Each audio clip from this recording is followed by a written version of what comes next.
Nous avons vu le personnage de Saul de Tars. Tars est une petite localité qui se trouve en Asie mineure, en Cilicie. Et nous avons vu que ce personnage était terrible. Il était à son 6e jour de marche. Il arrive à Damas, il va bientôt entrer à Damas, il est midi. Il force le train et marche à l'heure chaude du jour, et c'est à ce moment-là que se produisit ce que nous allons voir maintenant plus en détail au verset 3. Comme il était en chemin et qu'il approchait de Damas, tout à coup une lumière venant du ciel resplendit autour de lui. Saul, soudain, se voit environné d'une lumière plus éclatante que celle du soleil à l'heure de midi. Cela, nous avons des précisions dans les chapitres 22 et 26 qui contiennent les 2 autres récits de cette conversion. C'était une lumière enveloppante. Et non pas, par conséquent, un éclair. Ça n'a pas été un éclair, comme d'aucuns qui ont toujours la détestable manie de remanier toute chose et de fausser la vérité. C'était une lumière enveloppante et qui a persisté un certain moment. Rappelons-nous, à titre d'antécédent, le buisson ardent, et dans le récit du buisson ardent, au livre de l'Exode, il nous est dit que Moïse voyait ce buisson en feu, il était comme une flamme de feu. Rappelons-nous aussi la vision d'Ézéchiel. Ézéchiel voit une grande nuée, et dans cette nuée, une gerbe de feu qui répandait de tous côtés une lumière éclatante. Il y a donc, vous voyez, plusieurs événements du même ordre où apparaît cette lumière d'un éclat extraordinaire. Cette soudaine apparition de lumière est d'ailleurs telle que Saul en est ébloui et qu'il tombe par terre, ainsi que toute sa troupe. Je le dis toujours la même chose en prenant appui sur les autres récits, par exemple chapitre 26 et verset 14.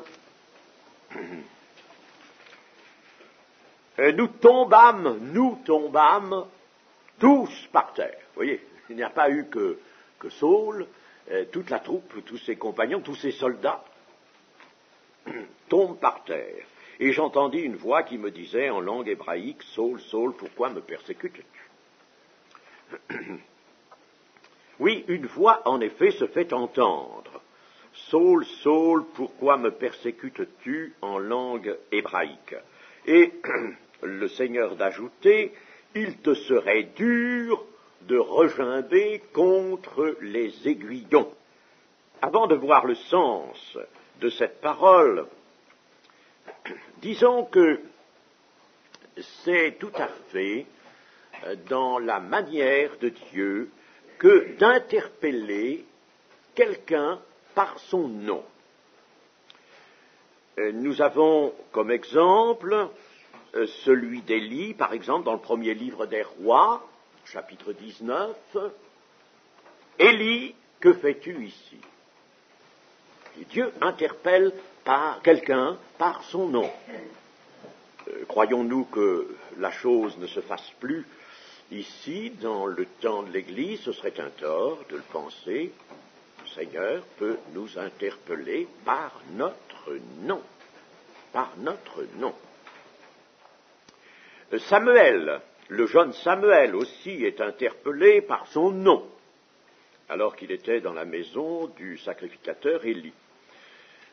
Puis à Moïse, Dieu avait dit « Je te connais par ton nom ». Alors c'est quelque chose nous est agréable. Et quelque chose qui peut même, naturellement, tout contribue à développer en nous la crainte salutaire, la crainte filiale de Dieu. Ça, c'est une chose dont nous avons besoin. Nous avons un grand besoin de cette crainte-là. Et tout contribue, si nous ne passons pas trop vite. Je te connais par ton nom. Et maintenant, le Seigneur, nous allons voir dans la suite de notre méditation que cela se confirme. Je te connais par ton nom. Dieu connaît toutes choses. Le Seigneur Jésus connaît toutes choses. Je te connais par ton nom. Ce qui veut dire, ta personnalité, je la vois. Elle n'est pas confuse, elle n'est pas mélangée avec d'autres. Ce n'est pas un ensemble que je vois. Je discerne tout ce qui est de toi, de ta personnalité. À la question de Jésus, pourquoi me persécutes-tu? Saul, jusqu'alors rempli de haine et d'une rage meurtrière, Saul n'a aucune réponse à faire. Pourquoi me persécutes-tu? Pourquoi? Qu'est-ce qu'il va répondre? Va-t-il trouver des raisons à cette persécution? Toutes les raisons, et il en avait des raisons, nous l'avons développé samedi, il avait des raisons. Oh, il en avait. Il aurait pu, avant cet événement-là, les dire, ces raisons. Et il aurait pu les développer hautement, mais toutes ces raisons s'effondrent. Les raisons précédentes l'abandonnent. Comment, en effet, aurait-il pu justifier une telle conduite devant Jésus, le Seigneur, le Messie, qui se révèle et qui parle, et qui lui parle? Alors, nous avons bien sûr cette pensée qui nous vient au cœur, c'est qu'en dehors de Jésus, quand nous nous trouvons avec nous tout seuls, nous avons quelquefois des pensées, des intentions bien arrêtées, des justifications à ce que nous sommes ou à ce que nous faisons, des justifications que nous nous donnons nous-mêmes. Mais quand il est là, lui, le Seigneur, quand nous sommes là, devant lui, quand il fait sentir sa présence, alors notre cœur se sent désarmé, et il est désarmé, et nos bonnes raisons s'évanouissent. Il n'y en a plus une seule qui vaille. Il n'y a rien, nous n'avons plus rien, nous n'avons plus de raison, nous n'avons plus de raison. Ce que nous avions pensé, ce que nous avions échafaudé, tout cela s'en va, disparaît, quand il est là, lui le Seigneur. Oh, puisse-t-il être souvent là comme cela,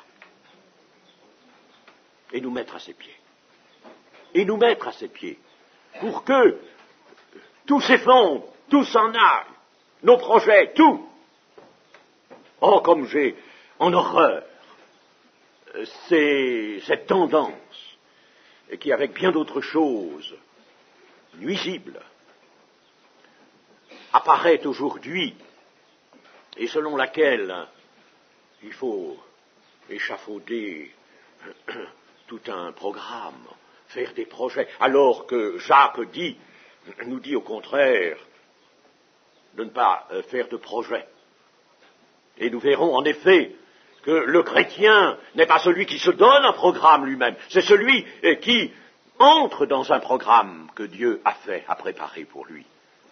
Alors ces choses-là, ce sont de la vérité, il faut les rappeler maintenant, il faut en avoir une nouvelle conscience, parce que, je vous dis, les temps sont durs, les temps sont mauvais. Et alors maintenant, le diable vient, s'efforce d'infiltrer dans la pensée de l'Église, tout précisément ce qui va à l'encontre de la parole de Dieu et de ce que Dieu attend de nous. Alors là, être en présence du Seigneur et être désarmé, être mis à nu devant lui, car lui seul, le Seigneur, ne l'oublions pas, lui seul est la justice et le mot est large, la justice de toute chose.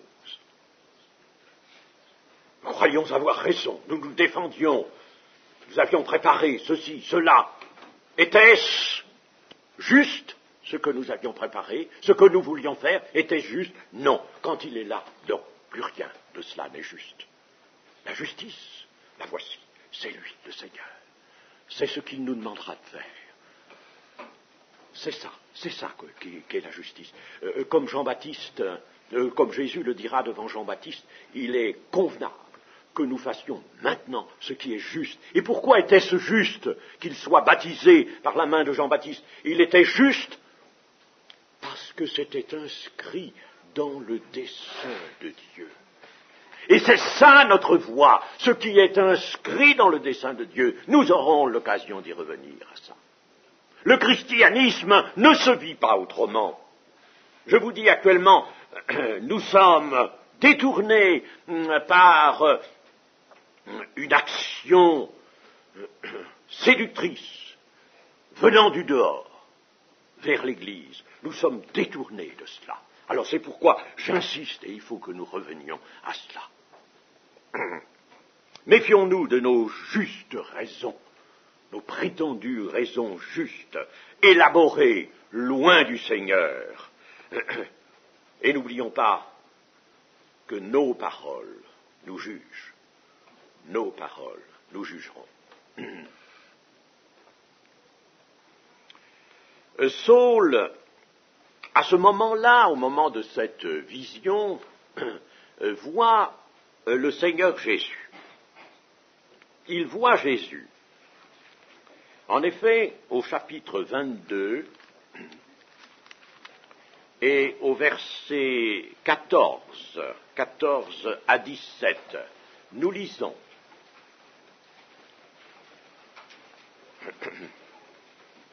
Le Dieu de nos pères t'a destiné à connaître sa volonté, à voir le juste et à entendre les paroles de sa bouche, car tu le serviras de témoin auprès de tous les hommes des choses que tu as vues et entendues. Et maintenant, que tardes-tu? Lève-toi, sois baptisé et lavé de tes péchés en invoquant le nom de Jésus.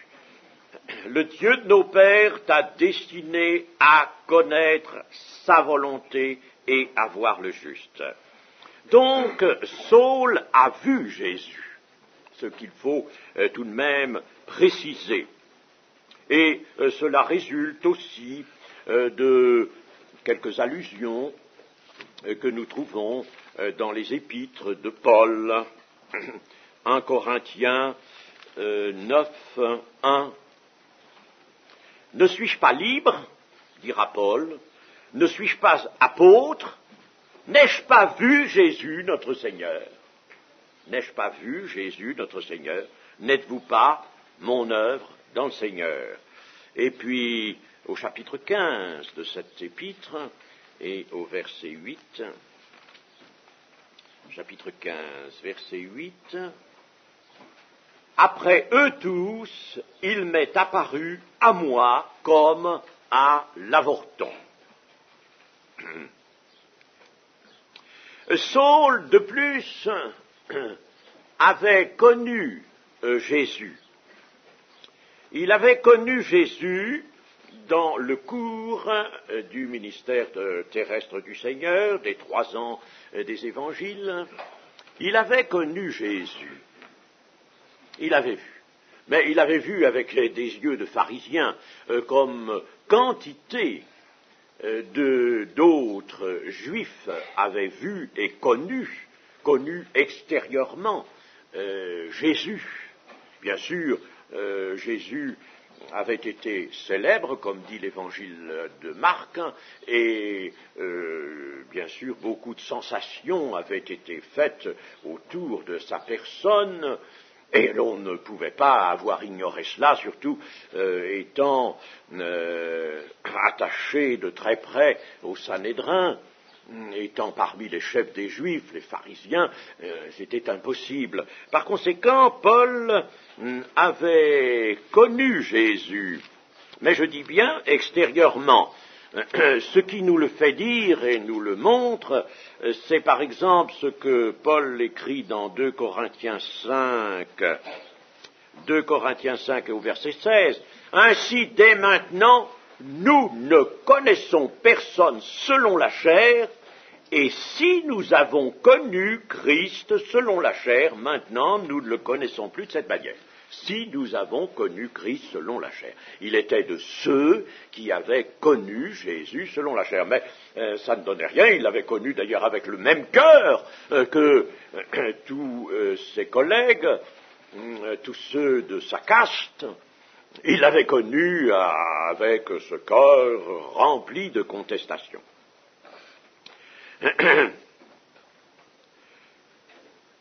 Par sa première question, le Seigneur Jésus montre que c'est lui-même qui est persécuté dans la personne de ses disciples. La cause des fidèles chrétiens est la sienne. Le mal qui est fait aux siens l'atteint, lui, personnellement. Pourquoi me persécutes-tu? Alors, je pense, quand je vois ce passage, je pense à ce qui se fait aujourd'hui de notre temps. Nous n'avons pas peut-être suffisamment conscience. D'ailleurs, écoutez, nous manquons de conscience en bien des choses. Je ne dis pas dans le sens moral.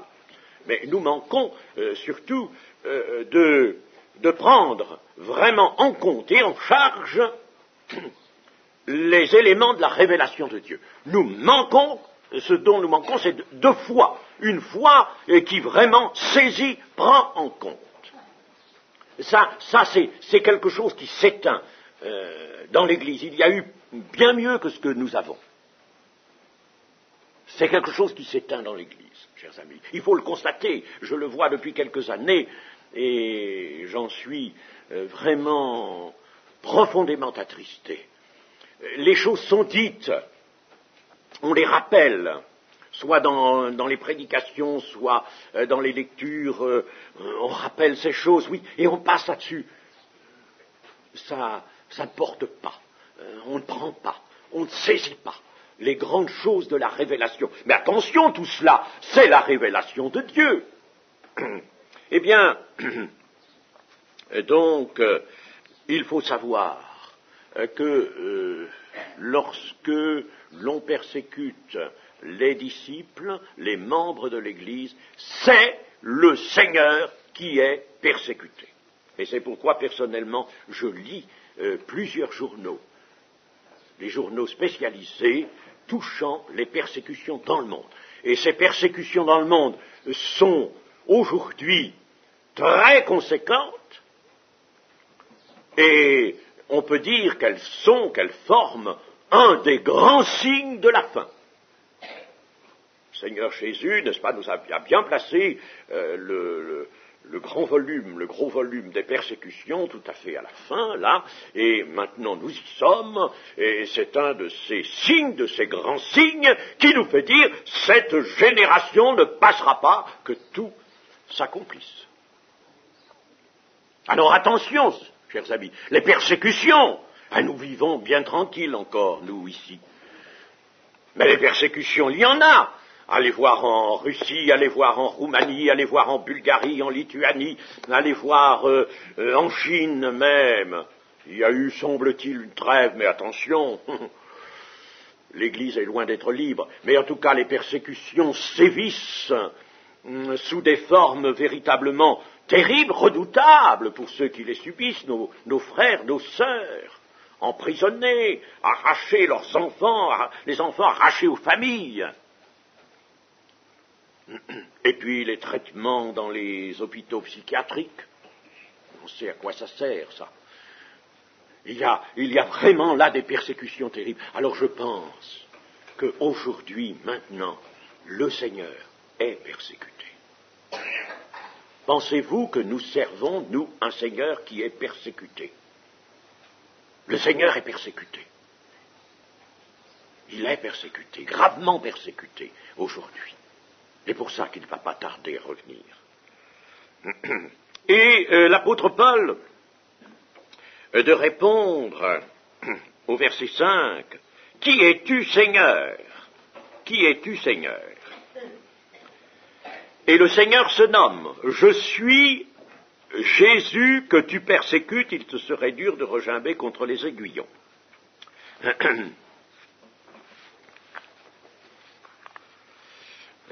Quelle révélation pour Saul de Tarse. Je suis Jésus que tu persécutes. Quelle révélation. C'est une double révélation. Mettons-nous bien, n'est-ce pas, en présence des faits et surtout en présence de la mentalité qui était encore à ce moment-là celle du personnage que nous étudions. Une double révélation. D'abord, Jésus de Nazareth n'est pas mort. Et Saul était persuadé qu'il était mort. Et il était persuadé, comme l'avaient admis les chefs des peuples, tous les Juifs. Et Saul, bien sûr, était arrêté à l'idée toute naturelle que les chrétiens formaient une secte, c'est ainsi qu'il l'appelait, une secte basée sur l'enseignement d'un homme qui maintenant avait disparu par une mort bien authentique. Et voici que ce mort, ce Jésus dont on était sûr de la mort, voici que ce Jésus est là. C'est moi Jésus. Alors quelle révélation, quel coup, pourrait-on dire, pour Saul de Tarse. Comment aurait-il cru à la résurrection? C'était chose absolument impossible. La résurrection, il en avait bien entendu parler, mais ça ne pouvait être pour lui, à son gré, qu'une fable. Or, voici que Jésus de Nazareth se montre, il est là, il se nomme, il est vivant, et la gloire de Dieu même l'accompagne, cette lumière. Quel bouleversement! Saul n'ignorait pas les manifestations, la gloire de Dieu, manifestation visible, manifestation d'éclat lumineux. Voici que Jésus se nomme, il est là, brusquement. Deuxième révélation pour Saul, les chrétiens que cet homme persécutait ne font qu'un avec Jésus de Nazareth. Leurs épreuves sont les siennes. Et les persécuter n'est autre chose que frapper ce Seigneur vivant lui-même. Et ce n'est pas du tout ce que Saul pouvait imaginer, pas du tout ce qu'il pensait. Mais il apprendra bientôt que le Seigneur a dit « Celui qui vous rejette, me rejette ». Ainsi, en une minute, car tout cet événement n'a pas demandé beaucoup de temps, alors disons en une minute, c'est une manière de dire qu'il a été bref. En une minute, tout est bouleversé et c'est un renversement complet. Le Seigneur avait ajouté « Il te serait dur de regimber contre les aiguillons ». Alors ça, c'est une parole un petit peu énigmatique qui n'est pas généralement comprise et pourtant il faut la comprendre. Vous savez que les paroles du Seigneur sont toujours très concises, peu de mots, mais un sens toujours très important. Alors, les aiguillons, ça nous fait penser aux bœufs. Sûr, les bêtes de somme, mais enfin particulièrement les bœufs. Les bœufs qui sont dirigés avec ces longs bâtons pointus que sont les aiguillons. Et celui qui conduit une paire de bœufs a donc les aiguillons, mais il y avait que plusieurs paires de bœufs, souvent il y avait plusieurs conducteurs et il y avait plusieurs aiguillons. Alors, ces aiguillons servaient à stimuler l'allure des bœufs aux pas pesants et réguliers et qui ont un peu tendance à s'endormir. Alors, si les bœufs, sous le coup d'aiguillon, parce que l'aiguillon était acéré, pointu, et sur le coup d'aiguillon, si les bœufs regimbent, ce qui veut dire s'ils ruent, eh bien, ils se font du mal. Ils se font du mal et ils se blessent. Si bien que l'expérience, ils font aussi des expériences, les animaux font des expériences, et c'est ce qui les amène à certaines attitudes, eh bien, ce qui permet de les dresser d'ailleurs, eh bien, là, les bœufs ont fait l'expérience de ruer, ils ont constaté qu'ils se blessaient, qu'ils se faisaient du mal, alors ils finissent par accepter les aiguillons tout simplement. Et à forcer un peu l'allure, ils répondent donc à l'attente du conducteur, ils forcent l'allure, mais ils ne ruent plus. Eh bien, voilà l'image. Alors, appliquons-la à Saul. Pour Saul, le zèle aveugle et violent auquel il avait cédé jusque-là avait été l'aiguillon qu'il l'avait fait agir et contre lequel il n'avait pu réagir par sa propre conscience. Il te serait dur de regimber contre les aiguillons. Il n'avait pu réagir. Il avait l'aiguillon de la tradition, il avait l'aiguillon de son propre mauvais cœur. Et vous avez aujourd'hui, vous avez en tout temps constamment des hommes qui marchent par de tels aiguillons.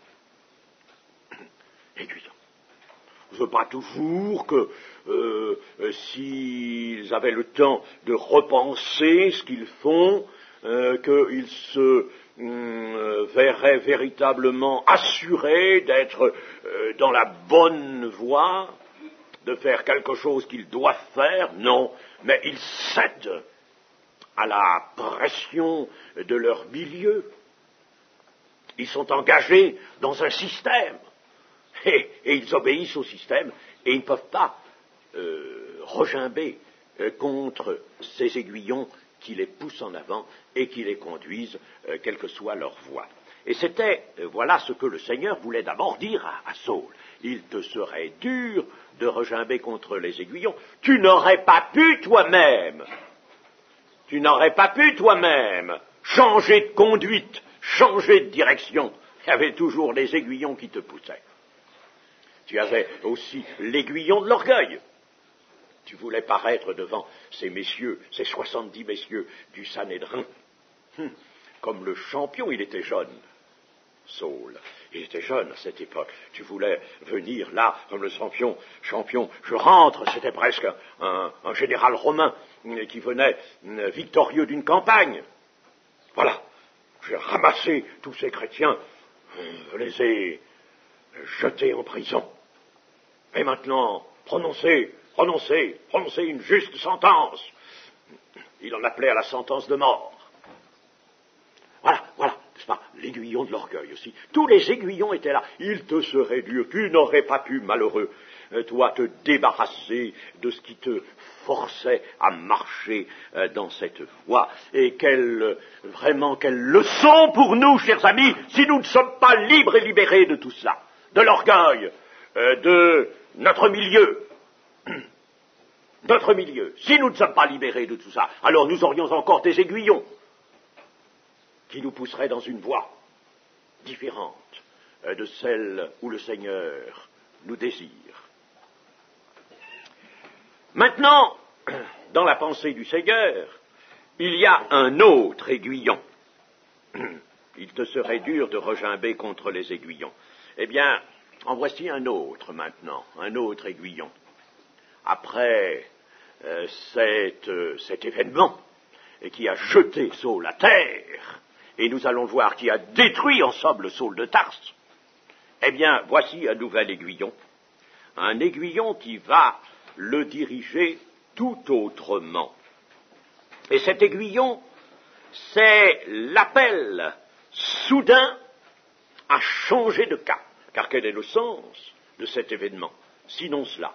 Changer de cap. Il va falloir changer de cap. Et c'est un appel à devoir affirmer que Jésus que tu persécutais, que Jésus est le Christ, le Messie d'Israël, qu'il est vivant, car tu l'as vu, il t'a parlé, qu'il est vivant, et que les chrétiens que tu voulais conduire à la mort sont les saints de maintenant. Et ils sont dans la vérité. Voilà maintenant le nouvel aiguillon pour toi. Et si Saul tentait de résister, imaginez, ce serait dur de regimber, si Saul voulait regimber contre ce nouvel aiguillon, ne pas céder à la direction que ce nouvel aiguillon voulait lui faire suivre. Si donc Saul tentait de résister à cet aiguillon, s'il regimbait, il pourrait se blesser. Il pourrait se blesser jusqu'à en mourir, car on ne peut pas regimber contre l'aiguillon du Seigneur. Et ça, l'apôtre Paul aura très bien retenu cette leçon lorsqu'il dira qu'il ne peut pas ne pas évangéliser. Il ne peut pas. C'est pas possible. Il ne peut pas. Vous voyez la parole du Seigneur, n'est-ce pas, à double sens. Il te serait dur de regimber contre les aiguillons. Il n'a pas pu, ce Saul, il n'a pas pu regimber contre l'entraînement au mal. Il ne le pourra pas davantage contre un Seigneur qui s'est révélé à lui pour le faire changer de route. Il te serait dur de regimber contre les aiguillons. Et nous, chers amis, cette parole, elle nous parvient. Et le Seigneur de nous dire, il te serait dur de regimber contre les aiguillons. Tu laisserais encore les aiguillons d'autrefois te diriger? Bien attention, parce que tu seras pris à ce piège. Tu ne pourras plus résister. Ah, tu veux revenir un peu peut-être au contact du monde. Tu veux encore prêter une oreille à sa voix. Tu veux encore voir les choses à lumière du monde, les choses qu'il te présente, les images. Le monde est chargé en images. Oh, il en a beaucoup. Et tu veux tout cela. Attention. Attention à toi. Il y a là un piège, car tu vas laisser de vieux aiguillons te diriger dans la voie du monde. Tu croiras pouvoir résister. Non, on ne peut pas servir de maître, on ne peut pas suivre deux chemins à la fois. Il te serait dur de regimber contre les aiguillons. Mais si tu conserves l'aiguillon nouveau, l'aiguillon que moi, ton Seigneur, je te donne, l'aiguillon par lequel je te conduis sur le chemin qui mène à Dieu, qui mène au Père, qui mène à la vie éternelle, à la cité céleste, si tu te laisses diriger là et par ce seul aiguillon, là tu ne regimberas pas davantage, car là tu seras pris par le cœur. Tu seras pris intérieurement et tu ne regimbes. Donc, donne tout à ton Seigneur. La conclusion est celle-là. Donne tout à ce nouvel aiguillon. Donne tout de ce côté. Et ne partage pas.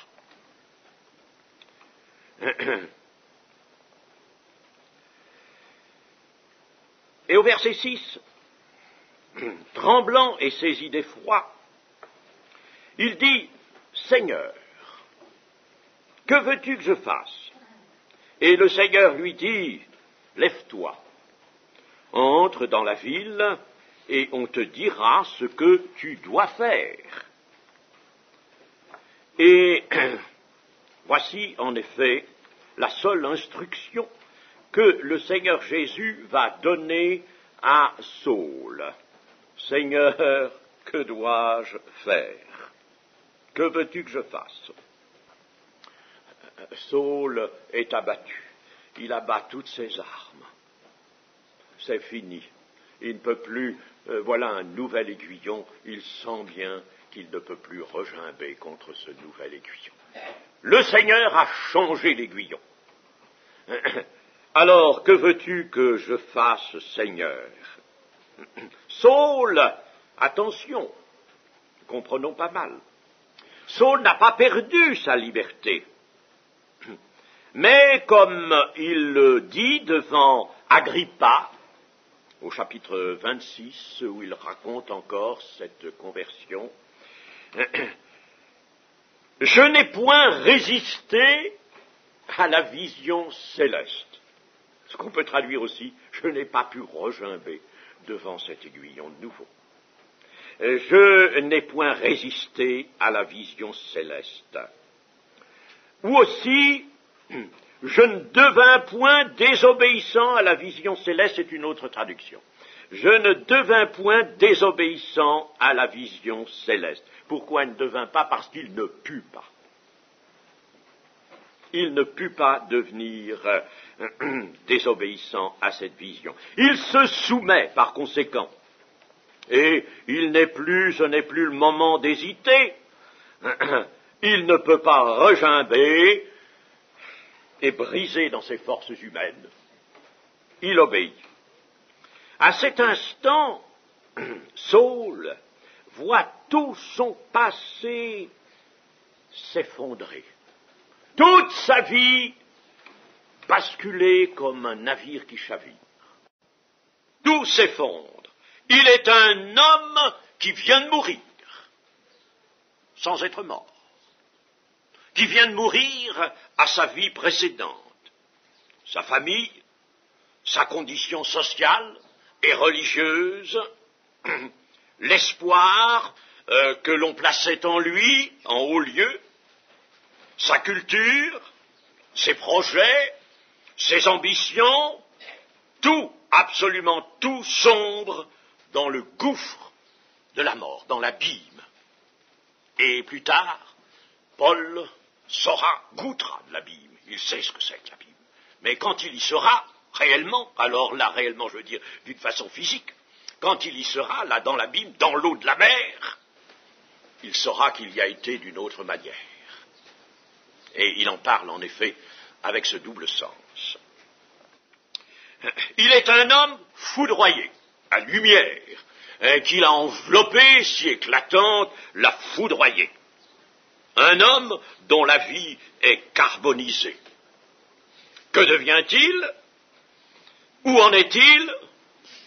Alors là, il ne sait pas. Bientôt, il attachera sa pensée à une parole. Le vent souffle. On ne sait d'où il vient ni où il va. Il en est ainsi de tout homme qui est né de nouveau. Et cela, il verra là son expérience. Puissions-nous la voir, nous aussi, notre expérience là. Il en est ainsi de tout homme qui est né de nouveau. Le vent souffle, on ne sait pas d'où il vient, on ne sait pas où il va, c'est le mystère. Il en est ainsi de tout homme né de l'esprit, né de nouveau. Que ce soit notre expérience. Alors il ne sait pas. Il a vu Jésus, il a entendu Jésus, il a été appelé par Jésus, il suit la parole de Jésus à la lettre. Il n'y a pas autre chose à faire. Il n'y a pas autre chose à faire, mes amis. Pourquoi tant de discours, pourquoi tant de recherches, pourquoi tant de raisonnements dans l'Église aujourd'hui? Nous avons vu Jésus, nous avons reçu sa parole. Il n'y a qu'à suivre, il n'y a qu'à obéir. Pourquoi tant d'histoires? Pourquoi tant de complications?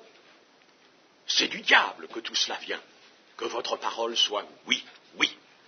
Tout ce qu'on y ajoute vient du malin. A dit le Seigneur. Ce qui est encore là une forme parabolique, bien sûr. Le Seigneur a voulu dire que votre parole soit une réponse nette, franche, à ma parole. Alors c'est oui ou c'est non, vous êtes libre. C'est oui ou c'est non. Mais si vous ajoutez toutes sortes de choses, après avoir dit oui, si vous avez des considérations, si vous cherchez des méthodes, si vous voulez des plans, si vous voulez faire de l'Église on ne sait quelle institution, tout ce qu'on y ajoute vient du malin. La réponse, c'est oui à la parole de Dieu, oui à la parole du Seigneur. On a vu le Seigneur, on a entendu le Seigneur, on le suit, on suit sa parole. Un point, c'est tout. Et Paul, c'est-à-dire Saul, a l'impression à ce moment de sombrer dans une mort à tout ce qu'il était. Mais il sent aussi en lui, à ce même instant, une vie fraîche, une vie rayonnante, s'emparer de son être. Sa violence, et nous l'avons stigmatisée, sa violence, elle est dans la mort. Et son cœur ressent maintenant, délivré de cette violence, il ressent la fraîcheur de l'amour, de la paix. Jésus est passé au travers de sa vie. La lumière l'a foudroyé, mais le ciel flotte délicieusement en son âme ravie. Il renaît, c'est certain, à quelque chose de grand. Saul vient de naître. Quelle merveilleuse événement. Quelle conversion. C'est ça la conversion. C'est ça la conversion, chers amis. N'allons pas chercher. C'est ça. C'est ça. Si nous faisons autre chose dans l'Église, si nous proposons autre chose, nous sommes des malheureux. C'est ça. C'est ça la conversion. Jésus. Amener à Jésus. À Jésus. Pour que tout s'effondre. Vraiment. Et que la douceur, la fraîcheur, le ciel, l'exhalation de l'amour soit là et nous saisisse. Et fasse de nous quelque chose de tout neuf. Un enfant qui naît. Saul renaît. Saul revient de naître. Les apôtres avaient été préparés à la nouvelle naissance. Et le Seigneur leur avait suffisamment expliqué, parlé de cela. Nous aussi, on nous en a parlé, nous aussi, nous avons lu le Saint-Livre concernant la nouvelle naissance. Tandis que la grâce divine saisit Saul de Tarse en pleine action de violence et en plein orgueil, et d'un seul coup, la grâce le couche à terre, le terrasse en lui l'âpre méchanceté de son cœur, le vieil homme, le fils de la rébellion, dont, devenu apôtre, il saura parler avec vérité. Il sait ce que c'est que le fils de la rébellion, qu'être un fils de la rébellion. Il le sait. Il sait ce que c'est. Et il faut savoir ce que c'est. L'ayant perdu, en ayant été dépouillé, il faut savoir, pour ne plus y revenir. Pour ne plus être un fils de la rébellion. Même un tout petit peu. Pour ne plus laisser la chair réapparaître avec sa seule velléité, elle n'en a pas d'autre, la rébellion. C'est le mot, un des mots qui, dans l'hébreu, est traduit par péché. La révolte, la rébellion. C'est le caractère dominant du péché en Éden, la rébellion. Il y a trois récits, avons-nous rappelé tout à l'heure, de la conversion de Saul, et le livre des Actes nous présente donc, on pourrait dire, trois versions, parce qu'elles ne sont pas toutes trois absolument identiques. Et cela a posé à certains des questions. Moi, je ne sais pas, il y a des gens qui ont toujours l'idée de contradiction présente à l'esprit. Contradiction, contradiction. Ils sont presque, on dirait, contents, ou ils sont en alerte tout de suite dès que dans la Bible il y a quelque chose qui, de par une vue rationnelle, constitue une contradiction. Mais il n'y en a pas de contradiction. Il n'y en a pas. L'Écriture est inspirée. La Bible, d'ailleurs, nous habitue à ce principe des doubles ou des triples témoignages des événements que nous avons à connaître. D'abord, citons le Deutéronome. Le Deutéronome, c'est une reprise de la loi, et nous avons des nuances. Si nous faisons des comparaisons avec l'Exode, nous avons des nuances. Le Décalogue, par exemple, n'est pas redit exactement pareil. Il y a des nuances, et ces nuances ont un intérêt. Il y a même des mots en hébreu qui diffèrent pour dire la même chose. D'abord, disons que ce n'est pas par conséquent, une répétition, une redite mécanique. Ce n'est pas une redite mécanique, c'est un second témoignage. Nous avons aussi les rois d'un côté et les chroniques de l'autre, qui, ces deux morceaux, contiennent des récits identiques, des récits parallèles, hein, mais ne sont pas toujours exprimés, quelquefois oui, mais pas toujours exprimés dans les mêmes termes. Puis nous avons les 4 évangiles. Nous avons les 4 évangiles dans lesquels, surtout les 3 synoptiques, les 3 premiers, nous trouvons les mêmes événements, mais racontés avec certaines nuances. Alors, cela s'explique par le fait que certains événements ont beaucoup d'importance. Tout a de l'importance, bien sûr, mais enfin certains ont particulièrement de l'importance. Et que 2 ou plusieurs témoignages, tous rédigés sous l'inspiration, mettent en relief cette importance des événements. La conversion de Saul dans de remarquables conditions surnaturelles servira à l'apôtre dans l'attestation plus tard de son apostolat. Cela sera d'autant plus nécessaire que des falsifications se saisiront plus tard de cette conversion, très en relief, pour y mêler des inventions et même pour en faire d'abominables romans. C'est ce que l'on trouve dans une littérature de l'Église primitive. D'abominables romans. Je fais allusion, par exemple, aux recognitions clémentines. C'est quelque chose de triste. Je fais allusion aussi à Épiphane, le prêtre des Ébionites, qui détruit l'événement que nous étudions là, la conversion. Alors, le Saint-Esprit est allé au-devant de cette œuvre mauvaise. Entre les 3 récits, il y a en effet quelques divergences de détails, mais qui n'apportent pas de contradiction et qui contribuent plutôt à mieux affirmer l'événement. On peut les regarder en détail, peut-être le ferons-nous. Eh bien, ce matin, nous allons nous arrêter là.